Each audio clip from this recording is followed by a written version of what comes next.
Trouxe um documento de identidade. Ah, já trouxe aqui, né? Está com a gente aqui o documento de identidade. Dona Adriana, só que eu vou pedir uma gentileza. Ela vai ter que chegar um pouquinho mais para frente. O microfone, a senhora, eu vou ficar até mais longe aqui. Nós vamos deixar. Coloca mais próximo, Cícero. Está me ouvindo bem, né? Não. Fala para mim o seu nome. Adriana Alves. Isso. Só para a gente poder.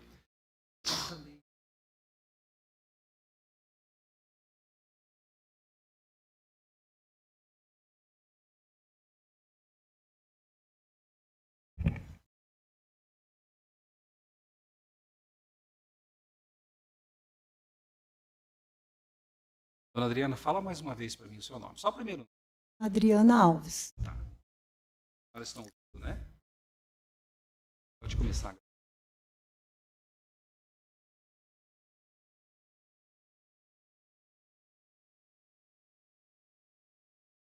Senhora Adriana, bom dia. Bom dia. O meu nome é Renato Garcia, sou o juiz titular da Vara Criminal e Anexos aqui em Jacarezinho e hoje o juiz-presidente dessa sessão de julgamento. Participam comigo na audiência a doutora Ana Cláudia Gonçalves de Carvalho, que é a promotora de justiça, doutores Rosa e Simeone Pavan, que são os advogados de defesa. Já perguntei para a senhora no início do depoimento, a senhora não tem constrangimento de depor na presença do acusado, né? Não. E fala para mim agora, por gentileza, o seu nome completo. Adriana Alves. O RG do CP. Busco aqui os documentos, né? Vou pedir que a Nália coloque. Qual que é a data do seu nascimento, dona? 24/8/74. Certo. O nome do seu pai e o nome da sua... Pedro Alves e Maria Rodrigues Alves. O endereço da sua... Qual que é? Rua Juruti, número 612. Bairro lá, como é que chama? Jardim São Luís. São Luís? Isso.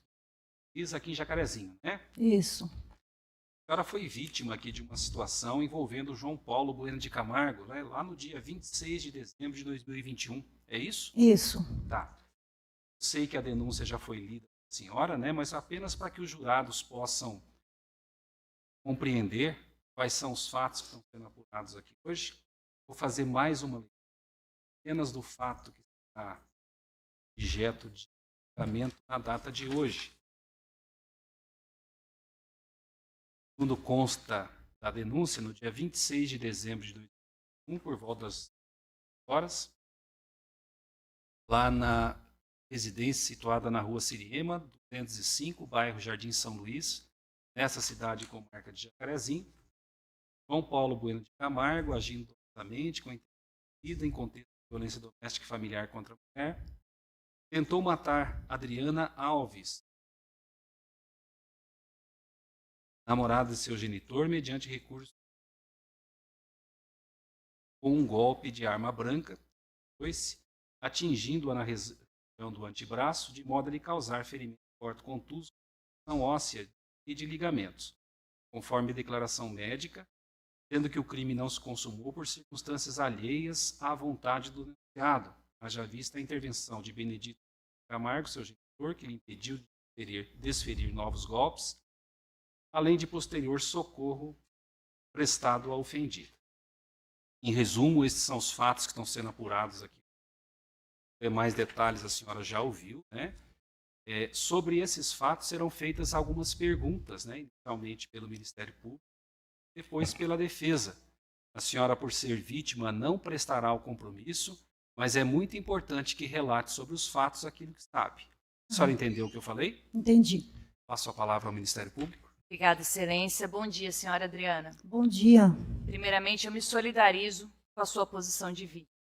Sei que a senhora já teve que rememorar esse episódio anteriormente, já temos gravado o que a senhora disse, mas hoje é o dia da senhora contar para quem irá proferir o julgamento o que aconteceu naquele dia 26 de dezembro de 2021. Estamos aqui para ouvi-la. Conte a eles o que aconteceu. Bom, primeiramente, eu fui convidada, né, para passar o Natal na casa do irmão do João Paulo. Aí Eu fui, eu e o pai dele. Chegamos lá, né, o João já estava tomando uma latinha de cerveja. Até aí, tudo bem. Passamos um dia maravilhoso, comemos e bebemos, tal. Aí, depois das 6 da tarde, entre as 6 e as 7 da noite, eu virei para o pai do réu e falei, Teodito, vamos embora para você tomar seu remédio, que ele toma remédio contínuo. Aí tá, despedimos de todos que estavam ali e fomos embora. Até aí, chegamos na residência do seu Benedito, ele foi para a casa dele, eu fui para a minha. Cheguei no meu estabelecimento, fiz os meus afazeres, como de costume, e desci para a casa do seu Benedito. Chegamos lá, a gente começou a conversar, assunto, né, entre nós. Aí, de repente, o João chegou bravo, chutando o portão, nervoso. Ele tinha bebido o dia todo, né, chutando porta. Aí ele começou a humilhar o pai dele, com palavras ofensivas. E nisso, depois, em seguida, ele foi e pediu R$ 20 ao pai dele. O pai falou que não tinha. Aí ele já começou a ofender o pai dele, falar, né, conversar com o pai dele de palavras ofensivas, tal, e eu fiquei quietinha no meu canto. Aí, em seguida, ele falou para mim, falou, Adriana, vai embora para sua casa, some daqui, vaza, sai. E eu, muito idiota, nem passou pela minha cabeça o que ia acontecer, né? Eu peguei e fiquei ali. E a única coisa que eu respondi para ele foi, eu não vou sair daqui, porque enquanto seu pai for vivo, aqui dentro quem manda é ele, não é você. Foi só isso que eu respondi para o João. Aí, nisso, ele foi lá para o quarto dele. Quando ele voltou, aí eu não vi mais nada, só vi aquele pá. Gente. Depois a ferramenta caiu no chão. Perguntarem para mim agora o nome daquela ferramenta, eu não sei falar o nome daquela ferramenta até hoje. Peguei a ferramenta na mão aqui, coloquei aqui, porque se eu corri para minha casa. Cheguei lá, minha irmã chamou o SAMU, né? Depois começou a me dar aquela tontura, a vista começou a escurecer, eu não chorava, eu gritava, eu berrava, descabelava, porque eu achei que eu ia morrer aquela hora. Aí fui para o pronto-socorro, cheguei lá, eu só vi o pai do João do meu lado e um policial do meu lado, e eu gritava, socorro, pelo amor de Deus, eu vou morrer, eu não aguento. De tanto sangue que eu perdi, eu só ouvi a hora que o médico falou, ela vai ter que extrair a vida para fora. Aí no dia seguinte eu estava dentro de um hospital, numa cidade grande, longe da minha família, só eu e Deus. Aí eu não vi nada, deu um branco na minha cabeça, sabe, as vistas começou a escurecer. Quando eu vi, eu estava dentro de uma cidade grande, num hospital que eu nunca fui na minha vida, que eu nunca vi na minha vida. Fiquei 4 dias lá. Tomei bastante sangue, perdi, né, bastante sangue no dia. Aí fiquei 4 dias lá. Aí eu vim para casa, recebi alta no hospital de lá e vim embora para casa. E no início eu estava de uma maneira que eu não estava conseguindo ouvir falar no nome dele. Eu peguei raiva, peguei ódio, que eu não podia ouvir falar no nome dele. Só que depois eu me apeguei tanto com Deus, eu falei, não, ele não estava no juízo perfeito dele. Porque o João, para mim, eu não considero ele como um enteado. Para mim, o João é muito mais que um irmão. Aquele dia ele estava desnorteado, bebeu o dia todo. E eu não sabia que através disso aqui ia custar o quê na época? R$ 20. E tudo começou por isso. Hoje eu não tenho raiva dele, não tenho ódio dele, muito pelo contrário. Eu considero ele como se fosse um filho. Então, hoje eu sinto muito pelo que está acontecendo, porque o que ele fez comigo, ele não me machucou. Só assim, mas aqui, ele sempre. E hoje perguntarem para mim que nota eu dou para o João, de 1 a 10, de 1 a 1000, eu dou de 1 a 9, de 1 a 9,5. Ele sempre foi um homem trabalhador, da casa para o serviço, do serviço para casa. Sabe, ele fumava o cigarro dele normal, eu fumava o meu normal. A gente, enfim, ele toda a vida ele me respeitou. Nunca relou a mão num fio de cabelo meu, ele nunca foi agressivo comigo. Muito pelo contrário, ele só faltava me pegar no colo. E agora, esse dia, eu não sei o que deu nele, que ele ficou tão transtornado. Ele veio com aquela ferramenta, eu tive que fazer assim. Não, hoje eu não estaria aqui. Era para ter pegado aqui. Eu, como se diz, eu fiquei sem chão. 4 meses depois, eu consegui voltar às minhas funções, porque eu era babá e cuidadora de idosos. E mesmo depois que aconteceu isso aqui comigo, eu voltei a fazer as minhas funções. Aí, trabalhando, fazendo fisioterapia, tomando remédio contínuo, como eu tomo até hoje. Porque lá é só eu e minha filha e Deus. Eu não tenho marido. Estou com o pai do réu, mas assim, tipo como namorado. E em setembro, agora passado, completou 9 anos que a gente está junto. Mas ele na casa dele e eu na minha. Ele não é totalmente, oficialmente, meu marido. E o João, ele foi um enteado que eu não tenho palavras. Era da casa para o serviço, um homem trabalhador, sabe? Não sei o que deu nele aquele dia. Quando eu vi aquela ferramenta, já estava cheia de sangue, minha roupa cheia de sangue. Eu fiquei de um jeito que a minha cabeça ficou a 1000 por hora. Eu não sabia nem que dia, que hora que era, que dia que era. Eu só fiquei com medo de morrer. E a minha filha não estava em casa. Eu fiquei com muito medo.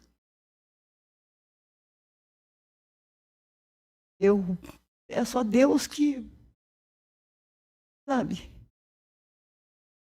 que a minha mão volte a ser como era antes. Porque é duro você fazer as suas funções, tudo, desde a parte higiene, enfim, tudo, com uma mão só. No início, eu precisava de alguém para dar banho em mim, colocar minha roupa, até mesmo para pentear o meu cabelo, porque eu não conseguia fazer nada. Minha vida era só chorar dia e noite e dia. E hoje, se alguém perguntar para mim se eu tenho raiva, ódio, mágoa dele, não tenho nada dele. Não sinto nada por ele. E não desejo mal para ele, mas o bem também eu não desejo. Quero que Deus abençoe ele e não me desampare. Porque eu considerei muito esse menino. Considerei muito o João. Até hoje eu paro e penso, fico me perguntando, seu meritíssimo, por que tudo isso? Por que ele fez isso comigo? A madrasta era madrasta daqui, madrasta dali. E hoje a madrasta está aqui. Eu sinto muito. Eu não tenho mais palavras porque eu não...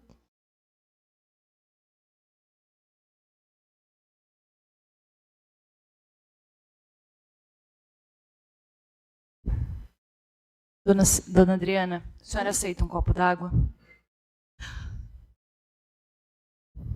Eu peço perdão para vocês.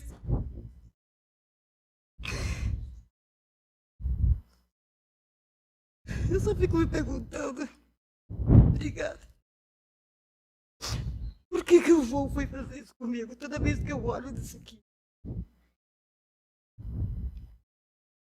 Hoje eu sou aposentada. Mas eu não era para estar aposentada hoje. Eu estava trabalhando.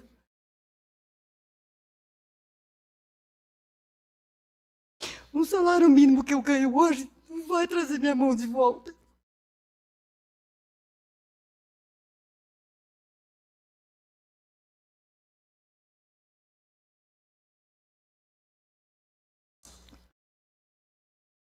Um dia, seu meritíssimo, obrigada. Um dia, seu meritíssimo, ele vai sair de lá. Mas eu me pergunto, isso aqui um dia vai sair daqui? Não vai? Vai sair daqui não.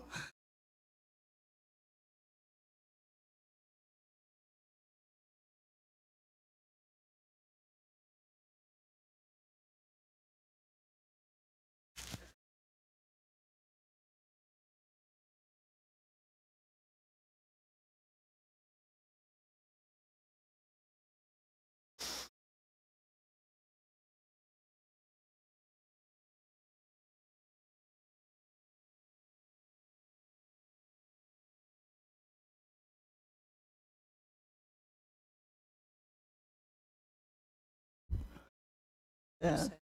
Obrigada. Preciso lhe falar que hoje os jurados possam julgar esse caso, possam saber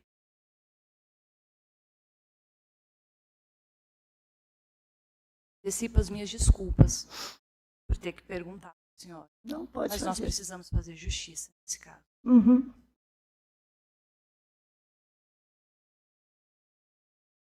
Gostaria que fosse claro para ele. Quando João Paulo com a foice, sua direção, Não, porque a sala estava tudo escura e eu não vi, só vi aquele relâmpago. Aquele relâmpago, agora que foi tudo tão rápido, tão assim, foi questão de segundo, não foi nem questão de minuto, foi questão de segundo, sabe?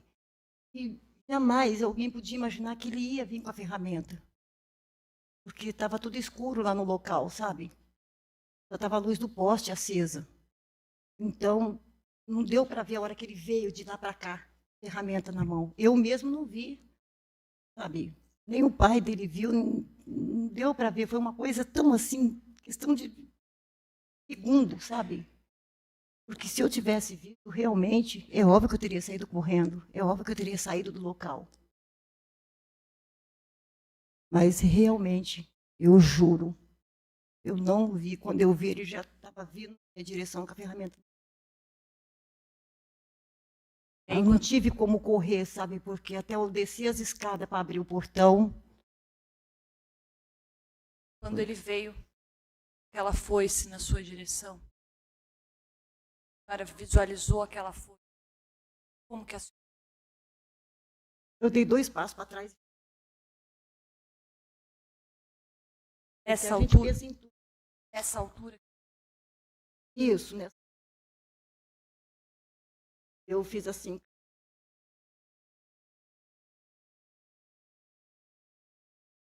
Com a luz do poste acesa. Aí ele veio. Daí a hora que ele viu a ferramenta. O pai dele, não sei se era a intenção. Verdade.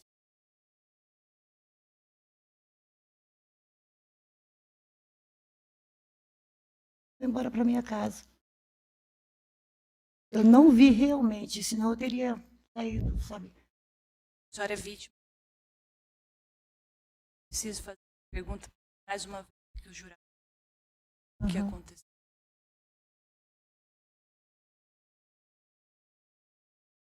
Isso. Se a senhora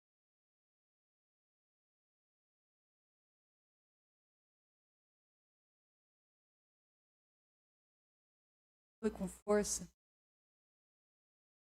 Foi, porque na hora ele estava com bastante raiva, ele estava totalmente transtornado, né?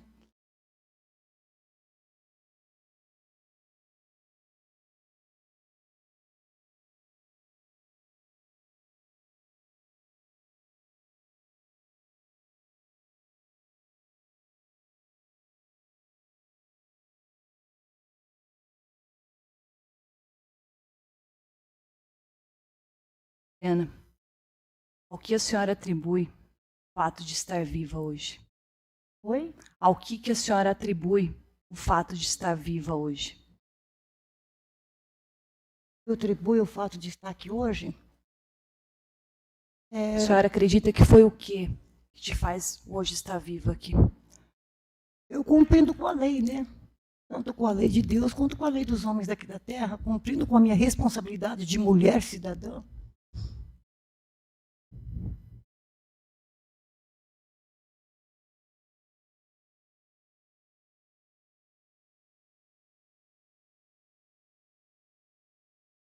Dona Adriana, Foi. a senhora já nos esclareceu o que os jurados precisavam ouvir.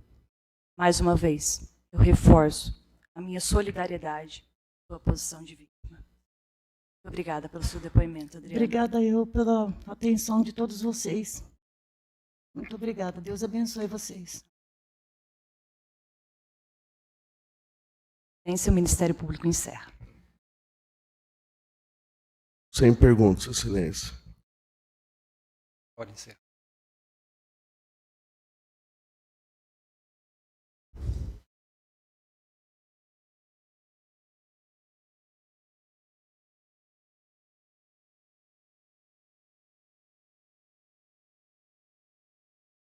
Nada, viu? Obrigado. Bom dia Obrigada, para a eu. senhora. Depois que Vocês nós também. tivermos o resultado da sessão, ela será intimada, tá bom?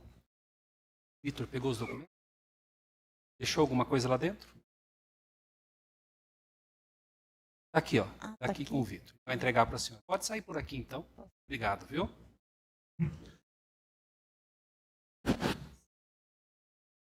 O senhor a atingiu? O senhor foi dar o segundo golpe e seu pai o impediu? O senhor saiu correndo? Por que o senhor correu? Sangrou muito o braço dela? O senhor viu a hora como ficou o braço da Adriana? Por que o senhor não socorreu a vítima? Adriana era uma mulher independente?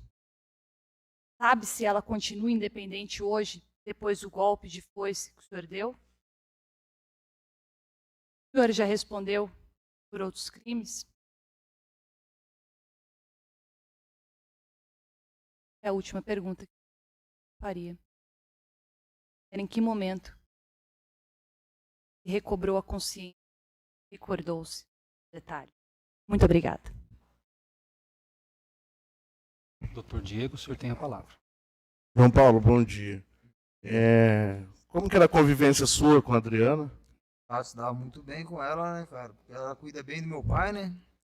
Nunca tinha. Tava bem com ela, nunca. Sempre. Pedia mesmo que eu tava. Fiquei muito louco, não sei. Você teve a intenção de matar ela? Não, não tive intenção de matar. Minha cabeça passou tipo querer assustar ela na hora que eu peguei, assim, fui na porta, foi na hora que bateu no braço dela, eu soltei, já saí. Soltei, na hora que eu vi que bateu no braço dela, eu saí de casa correndo. Se o senhor quisesse acabar com a vida dela, você teve a oportunidade de pegar a foice no chão e dar um golpe nela? Ah, tive, se eu quisesse fazer isso, eu teria feito. Mas na hora que eu vi que bateu no braço dela, eu já assustei. Nunca tive intenção de fazer isso pra ela e nem pra ninguém também, né? Quando você viu que, no momento que esbarrou próximo à porta, você viu que atingiu na mão dela ali, você se arrependeu de ter buscado a foice? Arrependi muito. Foi na hora que eu joguei no chão e saí correndo. O senhor considera a Adriana como mãe? Considero como minha mãe, sempre se dei bem com ela. Eu lembro, né, em conversa contigo, de que você não lembrava muito dos fatos. O seu pai estava próximo a Adriana? Meu pai, ele não tava. Meu pai, eu não lembro muito do meu pai, mas parece que ele tava sentado no sofá, se eu não me engano. Tava muito escuro lá? Tava tudo apagado a luz. E a gente tava na área, né? Eu, a Adriana, tava na área. A área, a rua tinha iluminação? Tinha iluminação que tava no poste. Bem em frente de casa tem um poste do portão. A luz refletia na área? Refletia assim. O corte dessa foice era para trabalho, correto? Isso. Você amolou ela naqueles dias para trabalhar? Que eu fui podar a mangueira, eu tinha passado ela no esmeril e na lima, né? Tá. Eu estou satisfeito. Tem perguntas, Excelência? Obrigado. Traga ao senhor e senhora jurado, segundo ao ato. Não? Pode encerrar.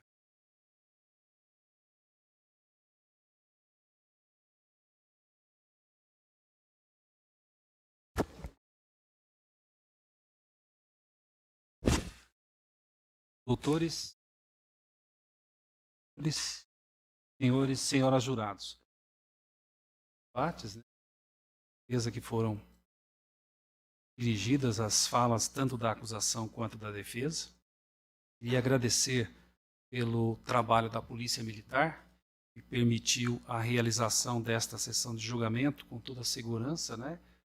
Agradecer aos policiais, ao Guilherme Santos, do Jonathan. Agora os policiais que estão conosco. Sargento Marcelo. Peço, por favor, que transmitam aos seus comandantes, né, ao Major Jaquete e ao Capitão Pisque, os meus sinceros agradecimentos e reconhecimento de que a Polícia Militar, já nesses 9 anos que atuo na comarca, nunca nos abandonou em momento algum. Agradeço também à equipe do DEPEN, que ficou conosco durante todo o dia. Agradeço aos serventuários da Justiça, a Natália, Vitor, ao Vitor e ao Vitor, também os oficiais de justiça, e durante a sessão de julgamento, providenciaram aquilo que nós precisamos. Um agradecimento especial também à dona Ana, né? Dona Adriana, que nos atenderam aquilo que foi necessário durante esse plenário do júri, com água, café. E gostaria, ao final desta sessão, mais uma vez, a Deusana, que ficou no escritório também atendendo, nos dando o apoio necessário. Como sempre, né, a instituição do júri se encontra prevista entre os direitos e garantias individuais e atende à vontade do legislador constituinte de torná-la cláusula pétrea. A participação popular no Poder Judiciário trata-se de exercício de cidadania e de autêntica democracia. E não é por outro motivo que a decisão dos jurados e juradas é soberana, conforme determina a Constituição. Assim, ao final, eu agradeço especialmente aos senhores e senhoras jurados e realço que integram este tribunal é porque gozam de reputação ilibada. Peço que saiam com a consciência tranquila do dever cumprido. E registro finalmente, né, um agradecimento especial à doutora Bruna, lá de Ponta Grossa, e aos alunos da Universidade Estadual de Ponta Grossa, e continuaram, né, que ficaram conosco durante todo esse dia. Eu peço agora a todos que fiquem em pé para a leitura da sentença.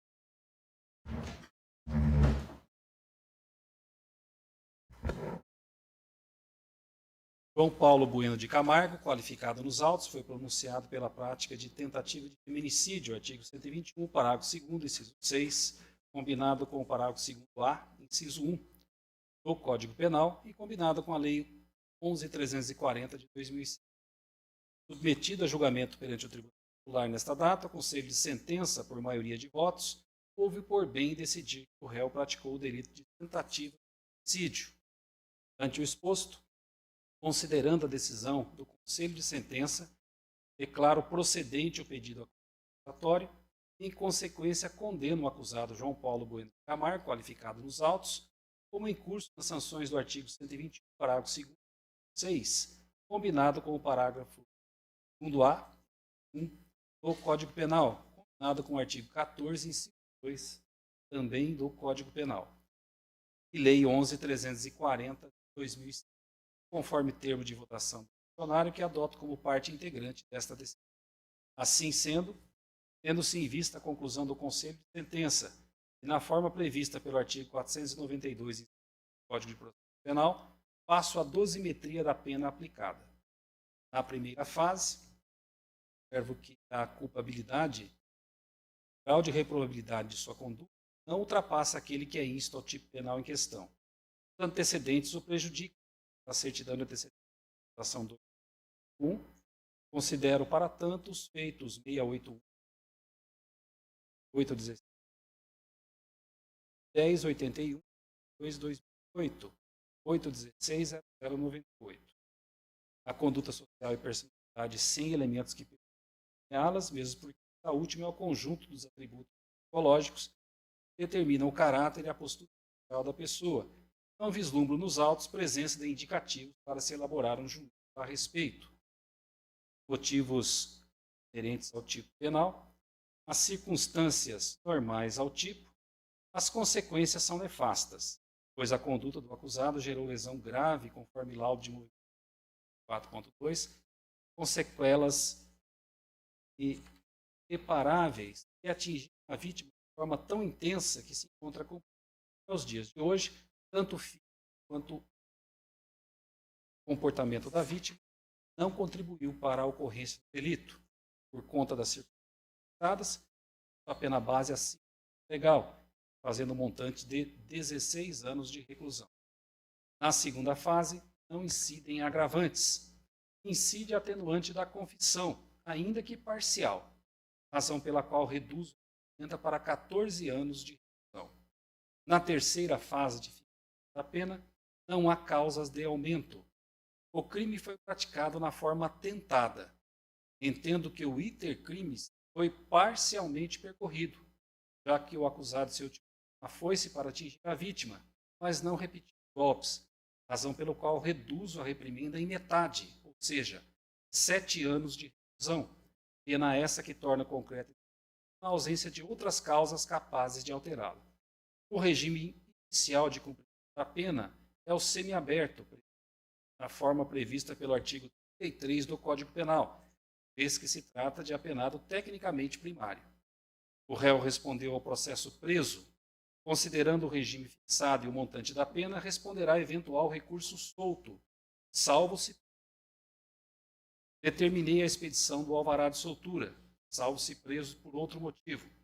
A detração será objeto de análise na execução da pena. Condena o réu ao pagamento das custas do processo, ressaltando que as mesmas constituem decorrência natural de toda condenação e resultam no comando inserido no artigo 804 do Código de Processo Penal. É na fase de execução que eventual miserabilidade jurídica do condenado deverá ser examinada, a fim de conceder ou não isenção eventualmente reclamada pela douta defesa. Tratando-se de crime praticado com violência e grave ameaça, cabível a substituição do artigo 44 do Código Penal. Não se aplica ao caso o benefício de si em face do montante da pena aplicada. Fixo indenização por danos morais em favor da vítima no importe de R$ 4.000, facultando-lhe na forma prevista pelo artigo 63, parágrafo 1 do Código de Processo Penal, se o quiser, intentar ação civil na esfera própria para obter valores complementares. Observo que houve pedido expresso do enunciado 983 do STJ, justifica a condenação pelos danos morais. Havendo fiança, determinei que se cumpra os artigos 336 e 333 do Código de Processo Penal, artigo 647 do Código de Normas, devendo ser apurado o valor das custas, igual indenização em favor da vítima. Não será lançado o nome do réu no rol dos culpados em face do contido da Lei 12.403 de 2011. Determinei o cumprimento do artigo 201 do Código de Processo Penal e artigo 598 do Código de Normas.